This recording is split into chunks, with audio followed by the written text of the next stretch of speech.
Hello hello का हो करे जा काल बा आजकल पबजी उज नहीं खेला तारू का बात बा हो बाकी चार को पबजी तो घर में खेलो तरस तो हम कहां से पबजी खेली चारों खेला तरह से आब हमरा हिंदुस्तान में दो चार गो और पबजी हो खो बाकी बुआ का हमरा के चार को तो घूमते हो सुना के पीछे चार को औरी बोदी ना एक करे जा का करबू तारा से प्यार हो गइल बा ठीक बा आ उ सेज वाला प्यार करे के नु बड़ी मन करता तारा से त आब हमरा हिंदुस्तान में दो चार गो का तू कहबू तो हम 6 गो पबजी क देमी हमर जान हमरो बहुत प्यार करे के मन करता हम बहुत प्यार करली रहुआ से लेकिन का करे हम बनी कराची पाकिस्तान में और रहुआ बनी हिंदुस्तान में तो कोई से प्यार के काटा भीड़ी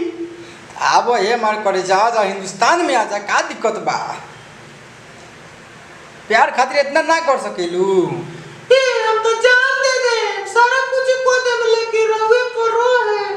अब बोला वाला मजा करोड़ करोड़ चरोड़ चरोड़ खूब मजा ले भरपूर एकदम चाप के मुआ दे रहुआ के गचगचा के बजाई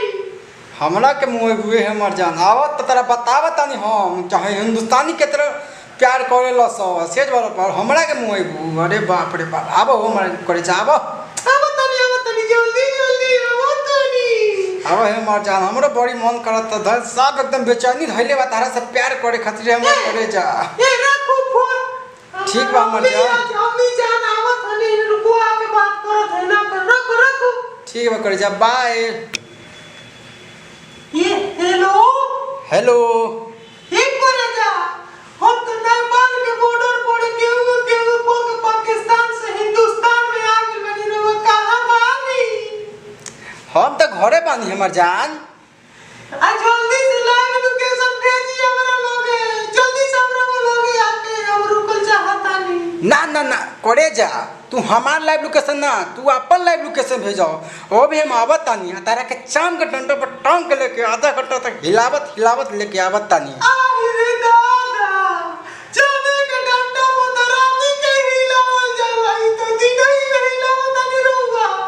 तबे नु मजा आई तारा करे जा वही खातिर त बेचैनी धइले रहला स तो दिक्कत का होता दिक्कत होता तारा के आओ जल्दी आओ ठीक बाबा तन तू वही जगह रुकी है हम जल्दी लोकेशन भेज ठीक है हमार करे जा ओके जानू चलो पबजी लेके आइल बानी पाकिस्तान से ठीक है हमार करे जा आबत तनी बस बस रुकल रहो तही ओके अब का बात बाटे कि ओमे तो हमर राजा जी ना आनी हम ई जगह रुकल बानी अब पुलिस एकदम चारों ओर पीछे पड़ल बा करे जा अरे मेरी काजी तो आ गइल जा। आ गइल करे जा अब बैठी आ गई तो बैठी हां बोलो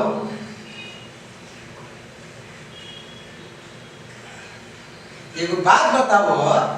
जी बोली जब तू अपना भतार के छोड़ के आ गइलू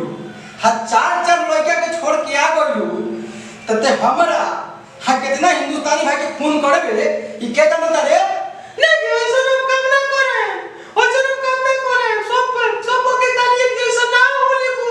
आ गो सारी भरोसा देके धरा भाई अब लोग ये नहीं पड़ते तेरा तो हम प्यार के झांसे में बदल लेते सब छोड़ जाके हिया दे देंगे हम जानत रहने के ऐसे सब के करे लो दादा मेरा नाम अपना आर्मी भाई के बुला के नॉट बॉर्डर पर आला हिंदुस्तान के गाल में टोय टोय गोली मारला ओकरे के बुला के तोरे गाल में गोली मारला तेरी तब पाकिस्तान ना पाकिस्तान चलो बोलो हेलो गाइस अब मुन्ना माइकल ये गोविंद दास हम लोग दोनों आदमी को प्रयास कैसा लगा आप लोग कमेंट में बताइएगा और कैसा वीडियो देखना चाहते हैं और कैसा गाना सुनना चाहते हैं हम लोग को वोकल आवाज में आप लोग कमेंट करके जरूर बताइएगा और बाकी चैनल के माध्यम से हम लोग को और कुछ ज्यादा नहीं कहना चाहते हैं ये सब एक कॉमेडी था एक मनोरंजन इंटरटेनमेंट था बाकी दिल दिमाग पे मत लीजिएगा आप लोग इंटरटेनमेंट कीजिए और भूल जाइए बस इतना ही कीजिए इंटरटेनमेंट कीजिए और भूल जाइए और लास्ट में एक बात कहना चाहेंगे आप लोगों से